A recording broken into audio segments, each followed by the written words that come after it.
Hi friends, ഞാൻ ഇന്ന് 2 തട്ടിക്കൂട്ട് വിഭവമായിട്ടാണ് വന്നേക്കുന്നത്. ഇന്ന് രാത്രി ഊണിന് 2 തട്ടിക്കൂട്ട് വിഭവങ്ങളാണ് എനിക്കിന്ന്.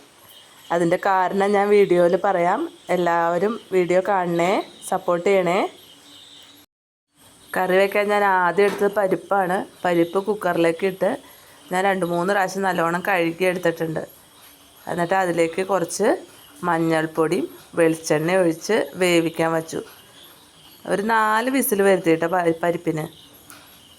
പരിപ്പ് നല്ലോണം വേവേണ്ടത് കൊണ്ട്, നല്ലോണം വെന്തുടയേണ്ട കാരണം കൊണ്ട് ഒരു 4 വിസിൽ വരുത്തി.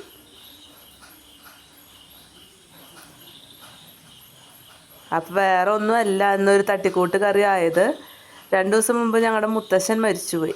അപ്പോൾ അത് കാരണം കൊണ്ട് ഞങ്ങൾക്കൊക്കെ പെലയാണ്.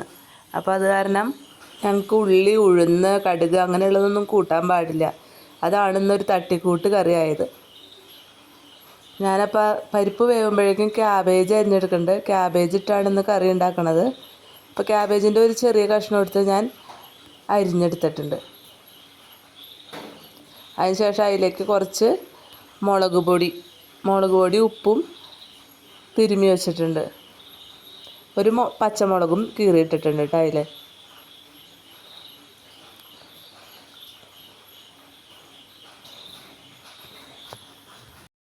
അത് കഴിഞ്ഞാൽ പരിപ്പൊക്കെ വെന്തപ്പോൾ അരിഞ്ഞു വെച്ച ക്യാബേജും കൂടി അതിലിട്ട് കൊടുത്തു. എന്നിട്ട് അതിന് ആവശ്യത്തിന് വെള്ളം ഒഴിച്ചു, കുറച്ച് ഉപ്പും ഇട്ട് ഞാൻ ഒരു വിസിലും കൂടി വരുത്തിയത്. ക്യാബേജും പരിപ്പും നല്ലോണം വെന്ത് ചേരാൻ വേണ്ടിയിട്ടാണ് ഒരു വിസിലും കൂടി വരുത്തിയത്. ക്യാബേജൊക്കെ നല്ലോണം വെന്തുടഞ്ഞ് നല്ലോണം പരിപ്പിനോട് ചേർന്ന് കിട്ടി.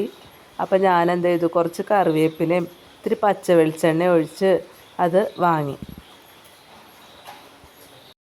അത് കഴിഞ്ഞപ്പോൾ ഞാൻ എന്ത് ചെയ്തു എന്ന് വെച്ചാൽ, ബാക്കിയുള്ള കഷ്ണം ക്യാബേജ് ഉണ്ടല്ലോ, അത് ഞാൻ ചെറുതാക്കി അരിയാനായിട്ട് ചോപ്പറിലിട്ട് കൊടുത്ത് ചെറുതാക്കി അരിഞ്ഞെടുത്തു. അതിനുശേഷം അതിലേക്ക് കുറച്ച് മുളക് പൊടിയും മഞ്ഞൾപ്പൊടിയും ഉപ്പും കൂട്ടി നല്ലോണം തിരുമ്മി എടുത്തു.